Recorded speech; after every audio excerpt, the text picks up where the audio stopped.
Expanding Mind with Erik Davis, Thursdays at 2 p.m. on the Progressive Radio Network.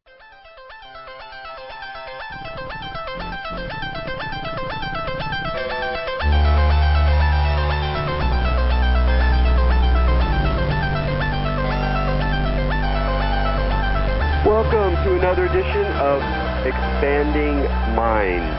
I'm your host, Erik Davis, and we're going to continue our ongoing exploration of the cultures of consciousness. Lately, I have been thinking a lot about the sense of wonder. It's a powerful part of our lives, and yet as adults, we often pay very little attention to it and let it grow fallow. And we think of it as something kind of associated with children. And in fact, it's something that we enjoy about being around children, is we can tell that they are experiencing this kind of heightened, imaginatively stimulated sense, but it's often triggered by things in the world. It's not just their own imaginations or their own dreams. It's just the world itself, a butterfly, a caterpillar, a weird mark on the side of a building can be the occasion for wonder. And as we get older, that sense tends to atrophy. And I think a lot of the appeal of things like video games and Hollywood blockbusters is because it allows us in a very easy way to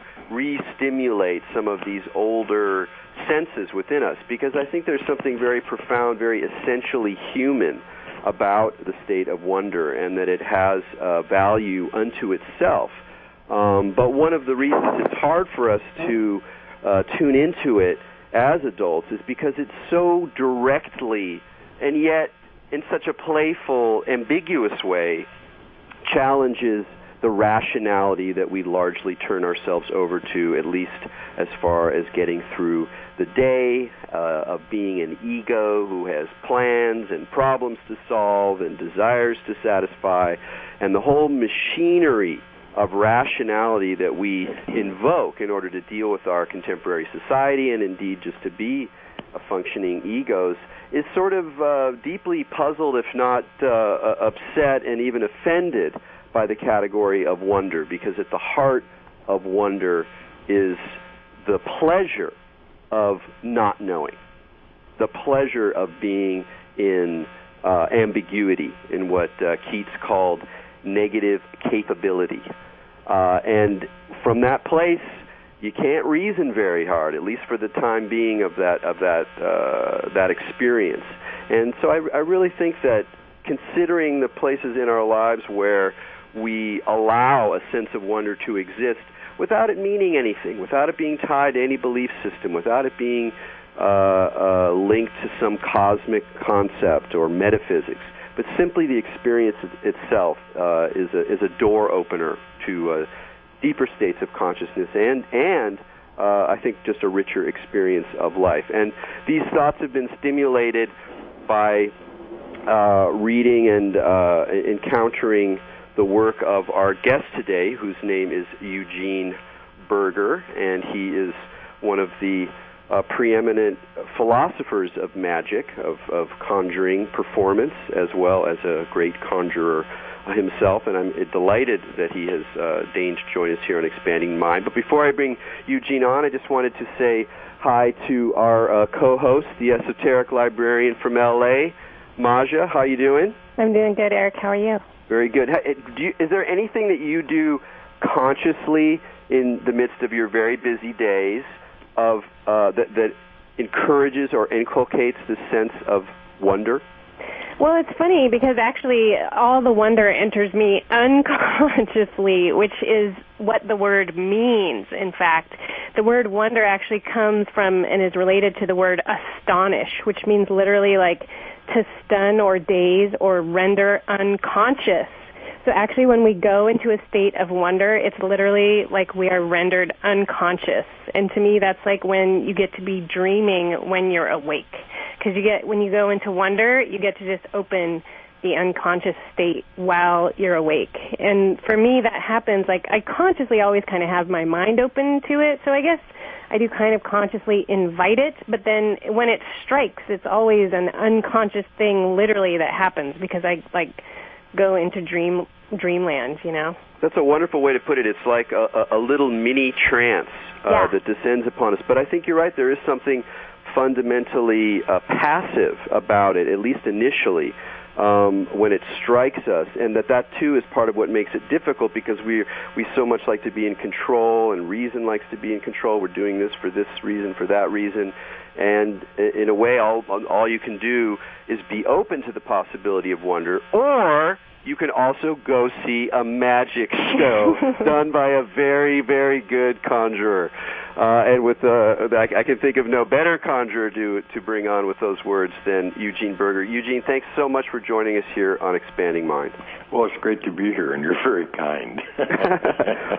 Well, I always like to start off with a little bit of a personal history, and I know that especially with magicians, they often find their calling at a rather young age, and oftentimes there's sort of an interesting story attached to that. Can you tell me where and when you were like, I think I'm going to be a magician? Well, it wasn't quite like that. I was 8 years old. I was in the balcony of the Oriental Theater in Chicago, second row, and that was the days when they had movies and stage shows, and there was this wonderful magic act, and then and there, 8 years old, I really felt like I was called to be a magician.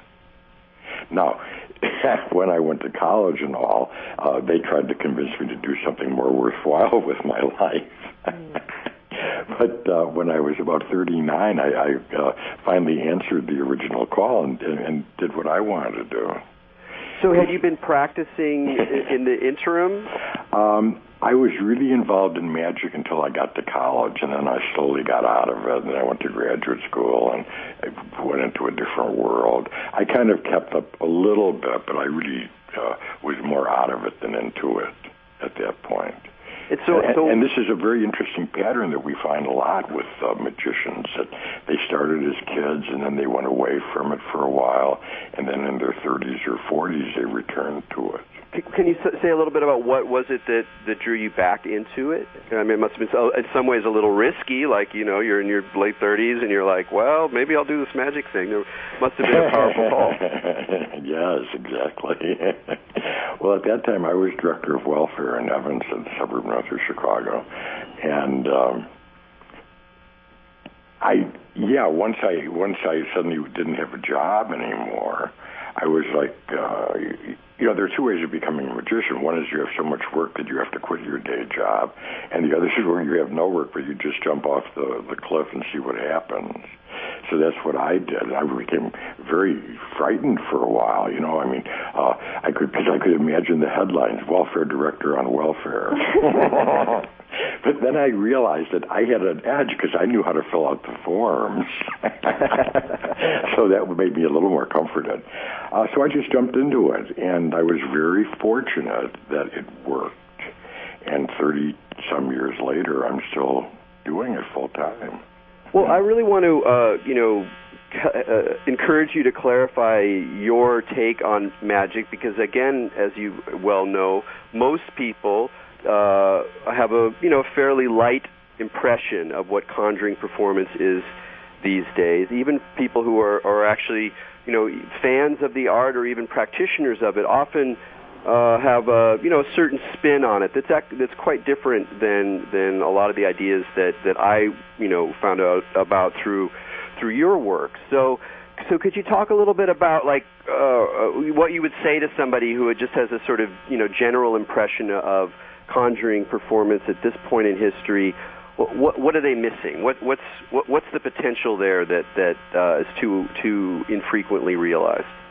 Well, let me just say, first of all, that I think there are a lot of ways of skinning the cat, as it were, and I'm not going to presume that my way is the best way. It's just the way I happen to be in at the moment. Right. I'm not going to say that this is the only way to approach magic, because I think if you just approach magic as entertainment, fun, isn't this silly and goofy, that's a valid response. And for for some people, that's all that they get out of it, or that's all that they're able to bring to it. Part of it is what we're able to bring to things sometimes. For myself, I think all human behavior is representational, and so magic is representational too. It points beyond itself to meanings. And we can look at some of the meanings that are really kind of amazingly wonderful. There's the trick where the magician cuts a rope and puts it back together again. Well, what's that about? On one level, of course, it's about a rope being cut and put back together again. But on another level, it's about the broken being healed. I mean, that's the metaphor, I think. That's what it's about psychologically, at least to me. And what's broken? Me, you. We're all broken as long as we live ego-driven lives. And the message of this little magic trick, if you want to see it, is the broken can be healed. I'll just give you one more example, and then you can jump in. The trick where the rings get linked and unlinked. What's that about? Well, metaphorically, I think it's about the separate being joined. And who's separate? Well, I'm separate, and you're separate. We're all separate. And we all seek community, we seek friendship, we seek love, and the message of this ring trick to me is that the separate can be joined. These are happy messages, I think, that magic gives us. Hopeful messages, inspirational messages. Well, they're totally alchemical, too, and that's one of the things that I love about what you just put into your magic is that old hermetic nature of the magician, because it's literally when you're healing and joining those things, it is the conjunctio, the unification of the opposites, like taking broken things and making them healed. Like, literally, those tricks are symbolic of that shamanic ability to unify and join. And I was reading some of your articles and interviews, and to me, like, one of the best things, well, you say so many great things, but one of my favorite things is how you compare that deception in magic of the trick to the fool and to that that kind of state of the tarot shamanistic fool state where that's where like the magic and healing can happen. Yes, exactly. See, there's one of the things I ask myself sometimes is why has magic lasted, theatrical magic lasted? Why didn't people like Steven Spielberg blast theatrical magicians off the face of the planet? Because, Lord, what he can do is far more fabulous than what I can do. But it didn't happen. Magic is still strong. It goes in and out, but I mean, it's been very strong. See, I think magic was transformed, first of all, in the 20th century. Up until that time, magic had a plus and a minus going for it. Magicians were interesting, but they weren't quite fully trusted. And then, in the 20th century, basically, I think through marketing, the concept of magic became wholly positive. The magic of Macy's. They've been doing that for 2 years now, that campaign. And we can just go down the list of products that have been sold. I think the people that really helped pull it off, of course, was Disney, in transforming the word magic to something that had a suspect element to it, into something that was wholly positive.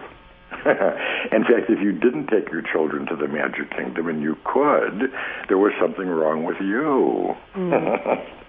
Yeah, that's a really interesting point because I think it ties in with your larger historical picture of magic, and you, I think with quite a lot of reason, you trace it back to shamanism and presumably to sort of Paleolithic ritual and ceremony and altered states and this whole long tradition. And if you look at shamans and if you look at medieval wonder workers, if you look at alchemists, etc., there's always this sense of a little bit of threat in terms of the way the rest of the society sees them. They might have power, but the power is a double-edged sword. Maybe they're a good shaman, maybe they're a bad shaman. There's always this edge, and yet when you come to the 20th century, I think you're very much correct that not only is the term magic sort of brought into commodity culture, which is itself a very interesting thing to talk about, but the routines that stage magicians deploy, which you also talk about, largely enter the realm of sort of friendly entertainment, a kind of wow, a kind of nifty, and even if there's some extraordinary performers, nonetheless there's sort of a conscious move away from that darker ambiguity. And I wonder whether it's partly because in the 20th century, on some level, rationality has taken over so thoroughly as our de facto way of viewing the world that suddenly even the threats that were associated with these other ways of being no longer really register to the average person. It's like they can't even really necessarily perceive that threat, or they need more work to be reminded of what that darker, more intense ambiguity is. Yes. As Max Maven, who's been on your show, said, magicians in the 20th century accomplished something quite amazing. They took a deep and profound art and completely trivialized it. And that's pretty astonishing when you think about it. Yes, I think there's, to use the word you just used, symbolism. There's a lot of symbolism going on here, and either you're open to it or you're not, and that's a matter of temperament. Who knows what it's a matter of? Well, it's interesting to me because, correct me if I'm wrong, but part of one of your missions is to kind of educate magicians on the symbolism behind the things they do. And I know, a lot of your writings on magic is to give a kind of introduction to some of the magicians who may not be aware of some of this history and symbolism. And you do try to, you're kind of leading this movement to reinvigorate that kind of symbolic consciousness into Well, magicians. I'm trying to open a door. You're absolutely right, but I'm not trying to push people through it. Right. That's, I think, the difference. That would be like, having a religion. Yes. Something I never really. But that also has an effect on your performance practice too. It's not just the intellectual history and the philosophy and bringing these ideas into the magic community. I would love to hear you talk a little bit more about bizarre magic, for instance, and the willing invocation of some of these deeper, darker, more occult performance styles and symbols inside of a contemporary magic act. So I'd love to hear how that grew for you and how you discovered those ideas and some of those magicians and took it your own way. Well, bizarre magic started in the 50s, late 40s and 50s in Scotland and Ireland with Tony Shields in Cornwall, who then moved to Cornwall, England, and Charles Cameron in Edinburgh. And these guys felt that magic needed a Gothic revival, that it had become something so polite and just for the children, and not to be taken seriously by anyone beyond the age of 12. And it was just a reaction to this trivialization of magic. And they started this with jumping on H.P. Lovecraft as the primary metaphorical base. So it was pretty dark stuff. It was about conjuring up monsters and ghosts and whatnot. But you have to just see it as a reaction to magic only for little children's parties. As one of these guys said, magic needs a Gothic revival. And that's what they gave it. And then in America, there were two guys, Tony Raven and my friend Tony Andruzzi, and these guys were the kind of centerpieces of bizarre magic in America. Andruzzi organized 7 conventions that brought people together from all over the world who were interested in this stuff. And the result is that there still is bizarre magic groups. In fact, I'm going to be at a convention in November in Connecticut, Bizarre Magic Convention. But what it did also was open the door to storytelling magic, which was a very old thing that had been almost lost in a way. And so magicians began telling better stories, I think. So in that sense, my view is that bizarre magic was a pretty good, healthy movement. not one to get stuck in. I mean, Jeff McBride, I think, was the person who really did the most to dump the H.P. Lovecraft mythos and say, wait a minute, there are sunnier themes that we can go to that is still bizarre, but not necessarily so dark.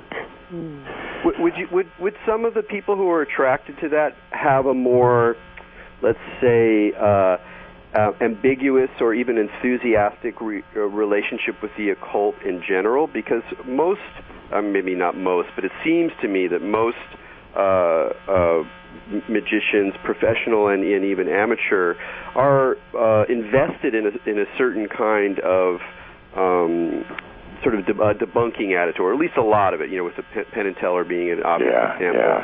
That, so obviously these guys have no interest in fomenting or even suggesting any kind that there might be anything interesting or useful about an occult or alchemical symbol. But did bizarre magic start to draw people who maybe had a more rich and poetic and maybe even experiential sense of the power of these absolutely, it attracted people that were into magic in a much more formal way and not simply theatrical magic, but it also attracted people who wanted to play act in that arena. Dress up and play ritual, and again, I think that there's a value in that for people too, if that's as far as you want to step into the water. I don't think my job, is not to teach manners when I go to a magic show, even though I sometimes run into people that are incredibly rude. But that's not my job, and the same thing here, you can invite people to get into the water, but I don't think you should push them too hard. What do you kind of see your job as? Like, is it just to kind of open people's minds like that, or? Yes, and to let people see that there are lots of opportunities and there are lots of interpretations beyond the ones that I'm taking to be rock bottom fact. One of the things that we do know, there was this great statement by Shapiro. The history of medicine has been until recently. The history of medicine has been the history of the placebo effect. And you want to say to yourself, why until recently? How egotistical of us to think that future generations are going to look back at us and say, oh, they were so quaint.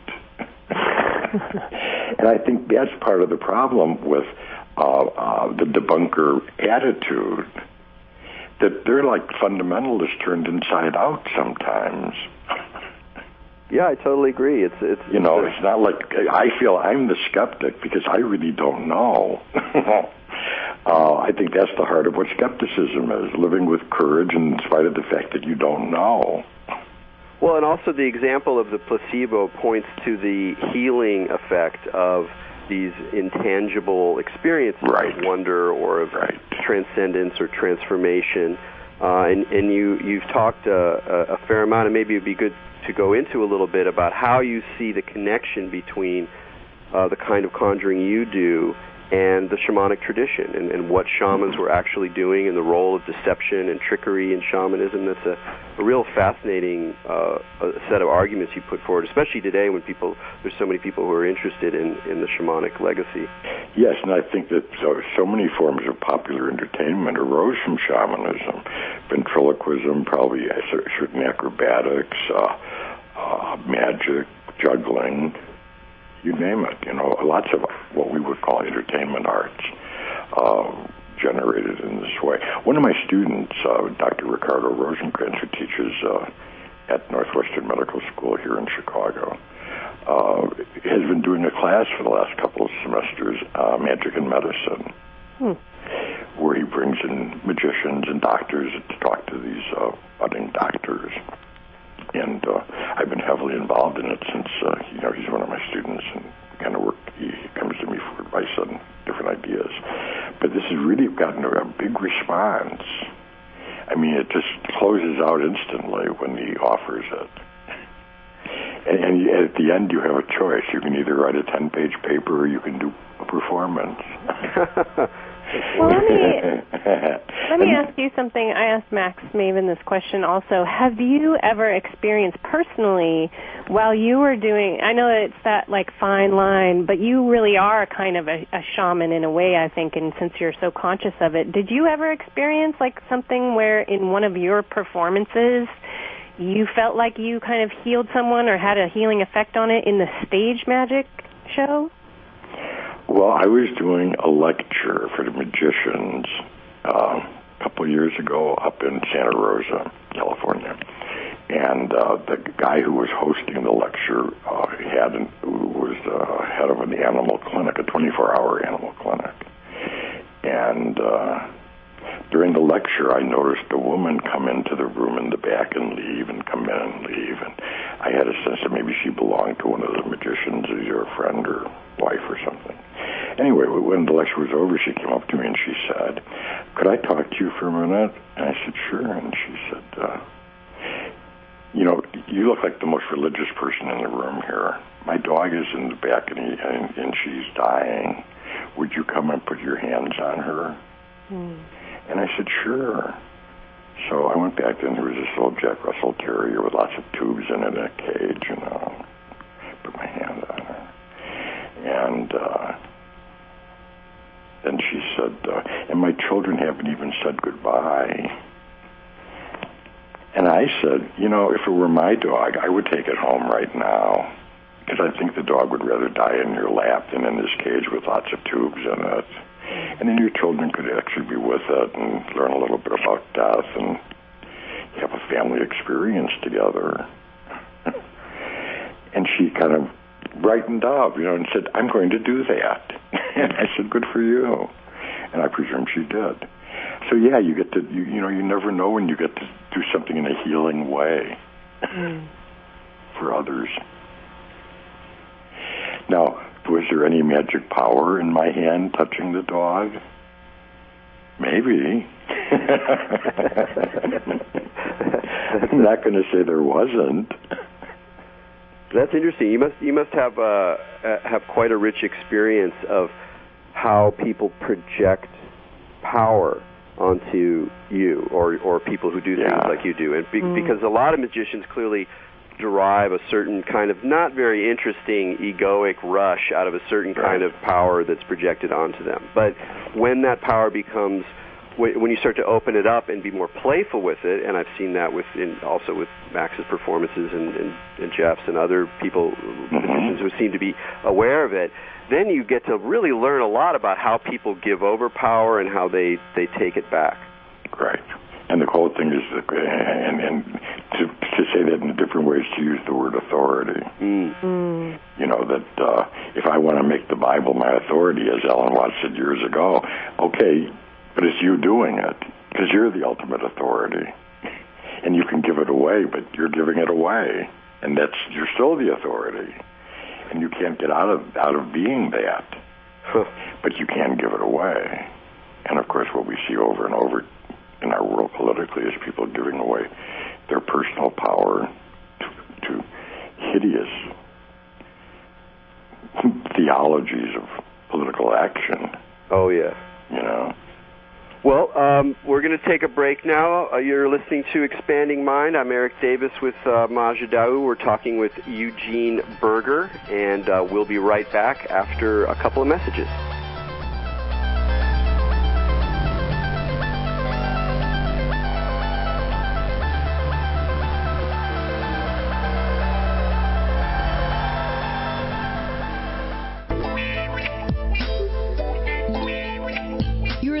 To PRN, Progressive Radio Network.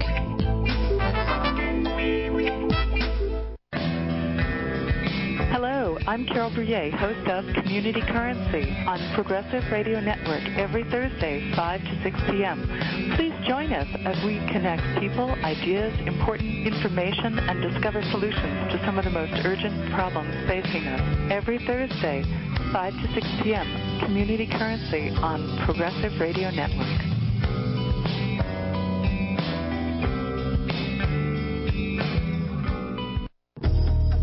The shaky economy, peak oil, and now an unstable climate. Get the inside story with Alex Smith on Radio EcoShock. Top scientists find a looming catastrophe while activists try for change. Experts, authors, and alternative media from around the world and around the corner. Hear it all. Radio EcoShock every Saturday afternoon at 2 o'clock. Listen free and live free right here on PRN, ProgressiveRadioNetwork.com.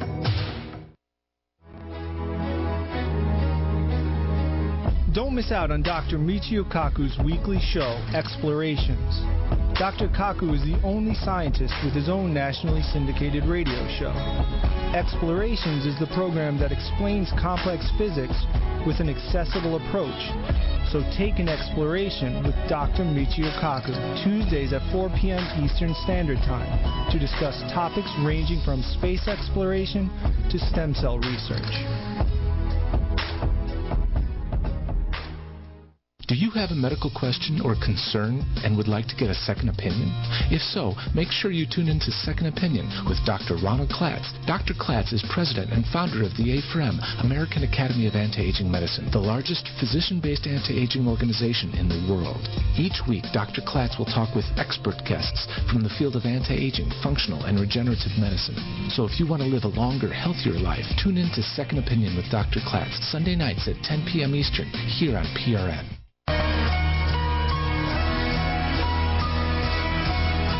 This is PRN, Progressive Radio Network.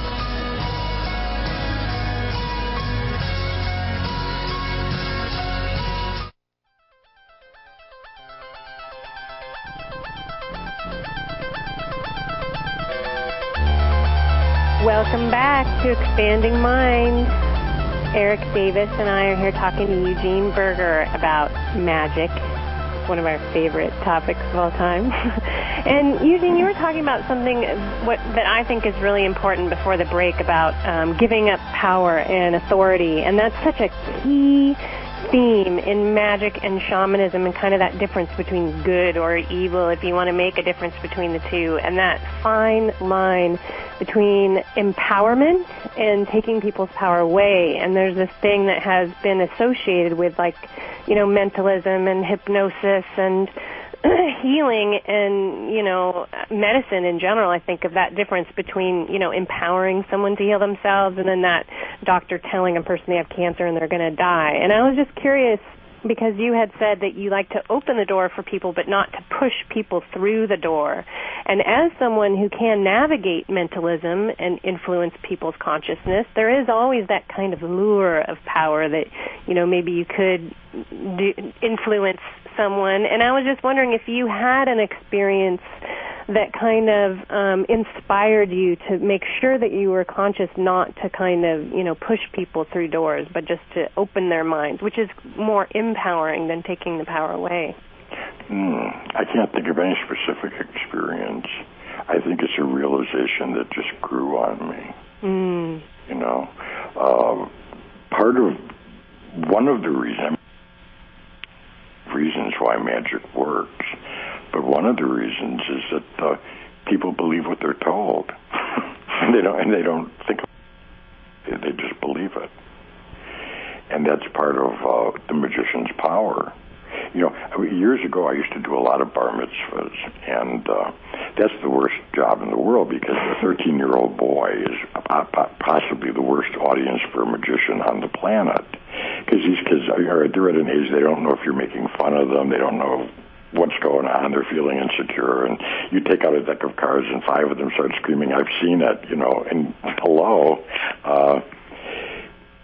They lift up your coat sometimes to see if there's something hidden underneath. I mean, they can be really rude. And as a magician, they're a terrible audience. But what they need is 4 years of high school and maybe 2 to 4 years of college. And now they are the perfect audience for a magician. And you want to say to yourself, what happened to that little animal mind that didn't believe anything until it was proven?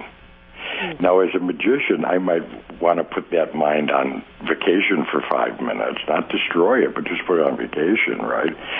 Because I think we suffer from over-rationality, as you were saying much earlier. But as a human being, I say to myself, what happened to that little animal mind that didn't believe things until it was demonstrated? And why has education dulled that mind to the extent that my job as a magician with college graduates is the easiest thing in the world sometimes? Because they'll believe anything you tell them. So I stopped doing bar mitzvahs, and now I just do post-college. It's safer. But in part, the magician creates the audience. You know, I mean, my audience doesn't think what I'm doing has more importance than I do. You know, my audience never thinks my magic has more value than I think it has. So it starts with me. I have to move beyond triviality and take what I'm doing a little seriously. You know, I wanted to do a lecture years ago called "Taking Fun Seriously." In a way, that's almost what ritual is. Like isn't it serious fun? Isn't it? Yes. If there's not an element of liveliness to it, it's rarely transformative. I had a question for you about what it's like to be a magician and have the knowledge and understanding of human behavior and perception, and of the gaps and misthinking that goes on in a lot of people's minds as they try to understand what's going on around them in terms of alienation. Because if you look at the anthropological record and you read about shamans, you'll find that in a lot of societies, while the shaman had power, it was an ambiguous power that was threatening to a lot of the members of the society, yes, even if he had healing power or she. Yes. And so they were in many ways somewhat alienated structurally from their society. They were kind of like they had intellectual knowledge that other people didn't have. They were feared. Sometimes they were even mocked. They sometimes were very low status, even if they were people that everyone would turn to when they were sick. I'm curious if being a philosophically aware magician in our world now has its own kind of odd alienation that goes along with it in terms of knowing and seeing things and being treated even in different ways than your rank civilians. I suppose you could look at it that way. I tend to look at it kind of the reverse, that I just have lots of opportunities, and that my job as a performer is to gear my performance to the audience that is at hand, and my job is not intellectual conversion. It's really performance magic. So I might have all these ideas, but when it gets right down to a show, if the show is just... I had the following experience years ago. I'm doing this show for a bunch of stockbrokers. It's a Saturday afternoon, Sunday early evening show, and they've been playing volleyball, drinking beer, and probably snorting cocaine in those days most of the afternoon. So now it's time for the show in the basement. And as I begin the show, people are yelling, and not at me, but yelling at each other, and at one point the phone rings like 5 feet from me in the middle of a routine, and the hostess picks it up and has like a 5-minute phone call, and people are yelling, and suddenly the light goes on in my head. There's only one person in this room who's not having a good time, and that's me. And maybe I should just get with the program, because that's what the program seems to be, and stop fighting it. And so I just did, I just jumped in and got a lot goofier and whatnot. And the guy, not only paid my fee, but gave me a $100 tip at the end, which made me much more positive that they had been starting cocaine. And that was that. So, an entertainer, the first job is to entertain. And teaching and learning and suggesting and opening doors. That's I think, a secondary function of the entertainer. Do you think there's any way that you can inculcate in the audience the willingness to stop going, what's the trick? Oh, I know it's the trick. Oh, yeah, I do. That's what I meant when I said we create our audiences in part. Look, if I started giving you everything to examine, what am I doing? I'm asking you to think about methods.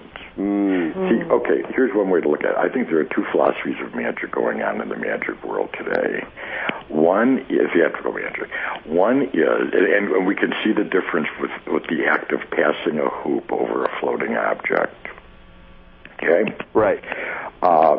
my friend Jamie Swiss, James Randi, Penn and Teller, all of whom I think of as friends, they would say you have to pass the hoop.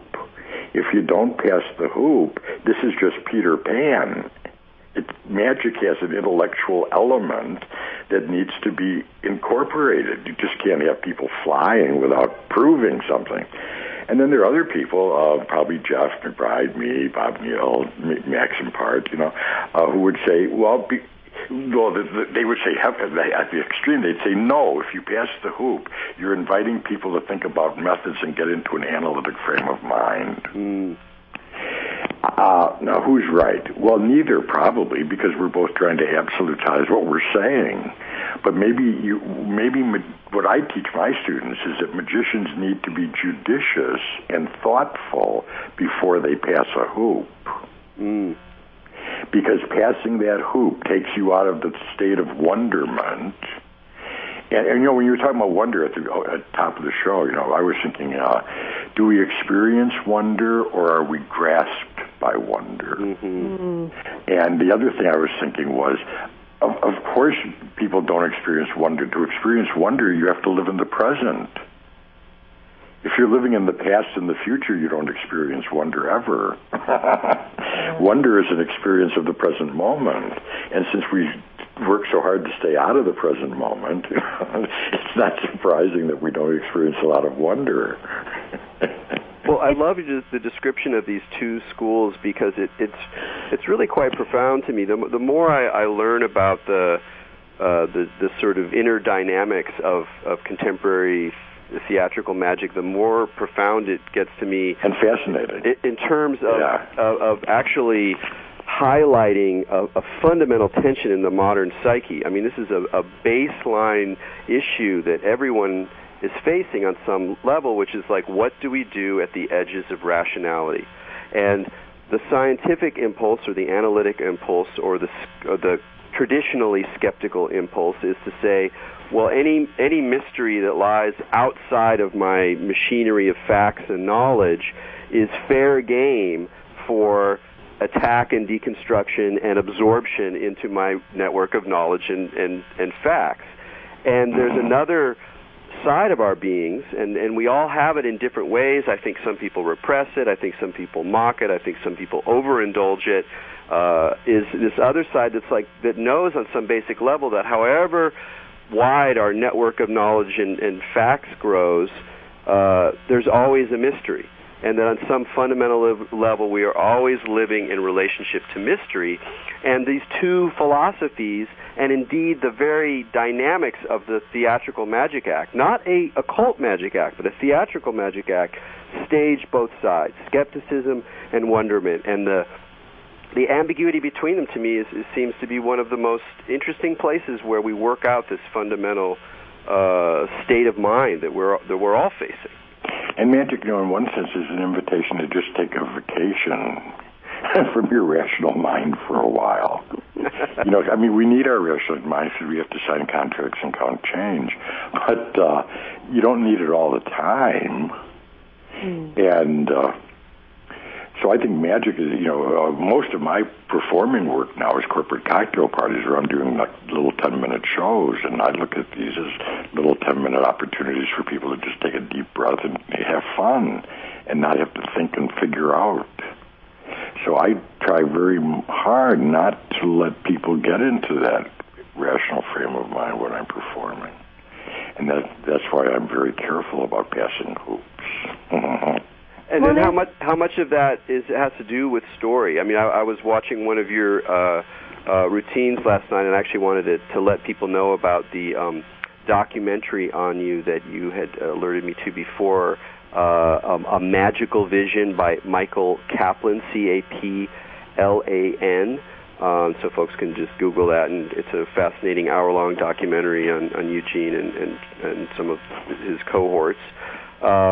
And I was a routine, and what I was aware of is you were telling this fascinating story about the Inquisition, and it was this whole invocation of a historical moment with religious overtones, and at the same time you were doing this interesting card trick with ripping these cards and sort of folding them in certain ways that seemed to defy logic. And it became really clear to me that there really were two things that were happening, even though it was one synthetic performance. There was what you were doing with your hands and the cards, and then there was the story that you were telling. And, which is a political story. Yeah, and it suddenly opened up to me how you can take the same methods and even the same effects to some degree and wrap them in totally different ways that have very, very different effects because of the power of story rather than the power of your particular skill set with manipulating cards. As you get farther and farther into your career, do you find yourself paying more attention to the stories, or is it still an equal balance between stories and new methods? Both, but probably a little heavier on stories now. You know, because that story is a good one, the Inquisition, because, the Inquisition to me is about what happens when we give so-called religious people political power. Namely, they want to kill the rest of us. And that's the message of the trick. Now, does everybody get it? No. But I'm not there to preach. I'm there to perform. But the message is there if you want to see it. And I think that's my job. There was that great statement by Culiano, the horizon of the unknown moves outward with the horizon of knowledge. And I think that's something that magic also reminds us. One of the reasons magic has lasted so long is because magic says you're living in the middle of a capital M mystery, and you don't even know it.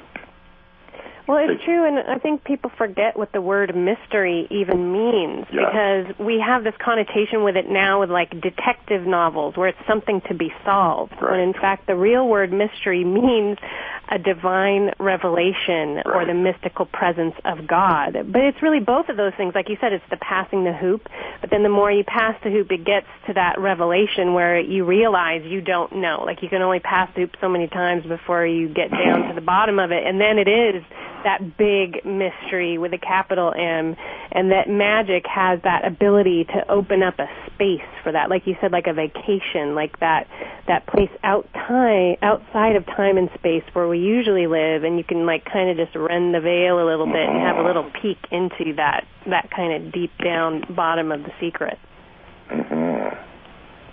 Yes. See, what we call a mystery novel is really a problem novel. Yeah, exactly. Because there's a solution, and the mystery can't be solved; it can only be experienced. Yeah. And I think the message of many philosophies and religions is that when we truly experience mystery, the result is transformative. And I think that transformation is the base metaphor of magic. When you just go through all the weeds and bushes, you finally get to the heart of magic, which is about transformation. And now, how in your life do you find yourself experiencing that magic? I mean, in a way, there must be moments when you're almost envious of crowds because they can get this full blast of utter wonderment, and you're like, well, I may not have known exactly how that was done, but I have a pretty good idea. If you're also in the audience. That must be an interesting dynamic as well, because in a sense you are sacrificing your own potential for a certain kind of wonderment for the ability to give that to others. Yes, because as a magician, one on the, quote, inside, unquote, I have to be in two minds. I have to be in the mind that's going, wow, but I also have to be in the mind of, why is this working? Why is this not working? What's going on here? Why is he saying that? Et cetera, et cetera. So I find myself, in that paradox, that tension, when I watch magic shows. There's a part of me that wants to let go of it all, but on the other hand, there's another part of me that doesn't want to let go of it, but that wants to understand, why is this working? Why isn't that working? And so on. Well, that again is the shaman, right? Like Mircea Eliade defines a shaman as the master of ecstasy, meaning they can go into unconsciousness while remaining conscious. Yes. Right? That like anyone else that goes into an ecstatic state is not necessarily a shaman. The shaman is the one that can still navigate while they're in the cuckoo land, right? So that's how the magician, like yourself, is able to keep their logical mind, but at the same time traverse that wonderment. Yes. But it comes at a cost. Yeah. And the cost is that you never experience primarily one or the other. You're always in the tension between them. Mm. And that's just part of being in a profession. That's probably true of golfers and, radio hosts and filmmakers, for sure. You go to people who know film, they're not always that fun to go see movies with because they're just like breaking it down all the time. Right. Or you learn a little bit about how electronic music is made, and you go, oh, that's pretty easy. And then you hear stuff, you go, oh, I know how they're doing it. It's really funny how I think you're right that's sort of cross profession. That's part of what it means to be in a profession, is a certain kind of disenchantment. Yes, indeed, disenchantment. Now, can you give us a little slice on how you see the world of magic changing right now? Like, as you said, it comes and goes in the culture. Certain trends rise and fall with the rise of the internet and DVDs and other ways that people are learning magic. And how is the culture of magicians changing now?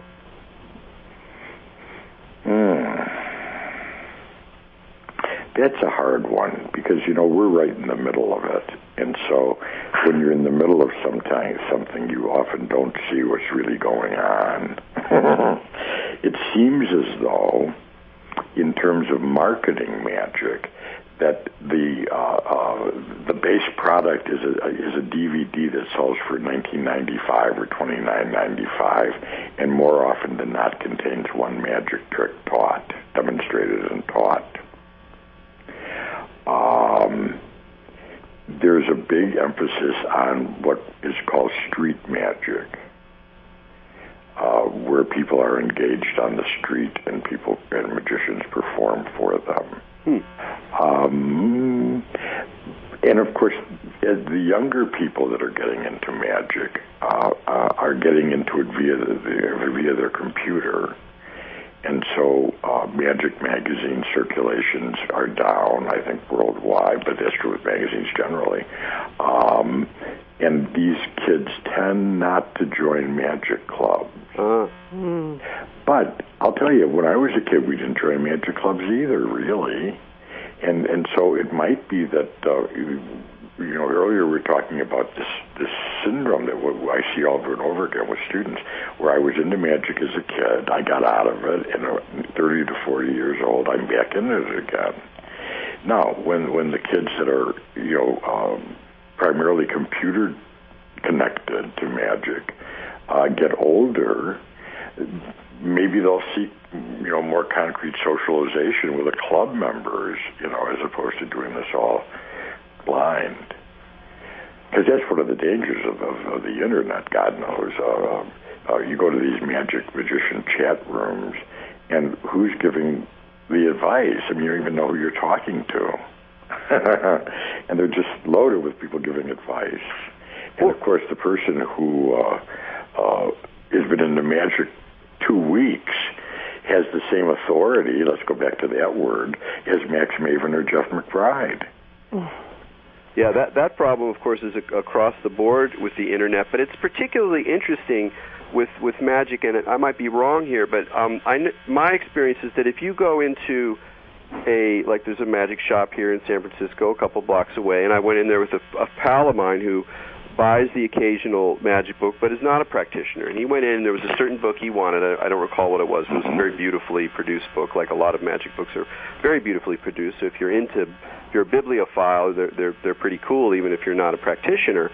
And he went in there and he was like, oh, I like that book. And the guy kind of hazed him. He said, well, what do you know? And what have you done? And he tested him to see, in a way, whether he was inside enough to deserve getting the book, and he was clearly not going to give it to us until my friend explained exactly why he wanted it, and he kind of begrudgingly gave it to him. And my impression was that in a lot of the traditional realms, there was a kind of not only hierarchy of authority, but a certain way in which you had to kind of be inculcated into the magician way of doing things in order to get access to things, and it was sort of, you go further. And now, presumably, that whole structure is kind of scrambled by the Internet. Right. But you know, the problem with the Internet is it doesn't come with a user's guide. And so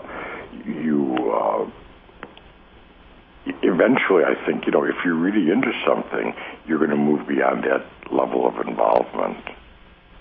And if you're not into it, you know, think of all the, you know, think of guitar players. You know, there's a whole range. People that just do it for real, for money, for huge crowds, and people that just do it, pick a note or two at home. And there's this whole range of people in between, and same with magicians.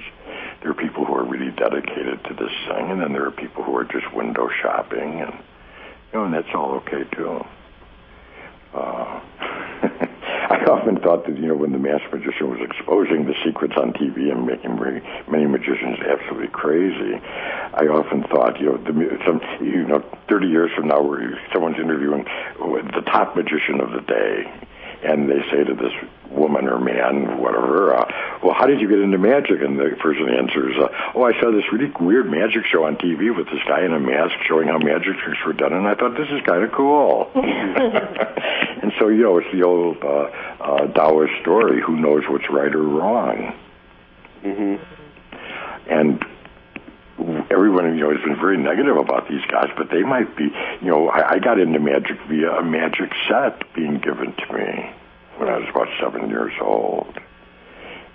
So there's no way to know, even if the new sort of spirit of kind of aggressively disenchanted, skeptical magic, and there's a lot of mentalism along the same lines with Darren Brown, where it's not about a kind of ritual sense of, or poetic sense of wonder so much as a kind of demonstration or a game of puzzles, that who knows, that might actually just, you know, flower in another direction as well. Well, yeah, because pendulums have to go back and forth. Mm-hmm. You know, part of the thing in magic is that Houdini has been the poster boy for magicians and for the general audiences for 80-some years now. You know, name a magician, Houdini, bang. But at the same time, well, I lost my thought there. But Houdini himself, even though he loves to debunk the spiritualists, well, that's the other part. Seance mongers. Well, that's the other part. That Houdini is also the poster boy for the debunkers. But I wonder about that sometimes. Jamie Swiss and I have arguments about this one, because look, if you just go rent Man from Beyond, his movie, it's about reincarnation, folks. Yeah. How much of a debunker was he? You know, he never stopped going. He never stopped going. So I'm not willing to give Houdini the poster boy status for the debunkers that they want to claim for him. Because I think it was a much more mixed bag. Exactly. Well, and he was inspired to going to the seances because he wanted to contact his dead mother. I mean, he had a very emotional, close spiritual connection to it. Right, and there was also the fact, let's get onto another level, where he had lost a lot of money in Hollywood making these movies that didn't work out.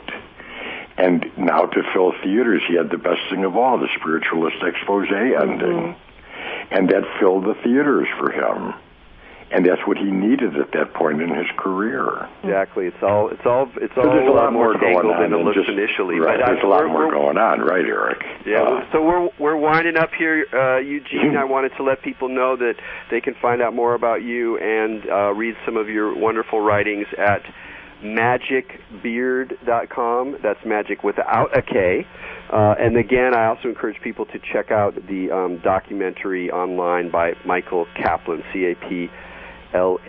Anything else you're coming out with, Eugene, that you want to let people know about? Oh, I'm just getting ready to go to Las Vegas tomorrow and doing a class there. I'm involved with the Magic School in Las Vegas, and people come from all over the world. Well, wonderful. Magic. Good luck with that, and thanks again for being on Expanding Mind. I'm Erik Davis with Maja Dau. Keep your minds open.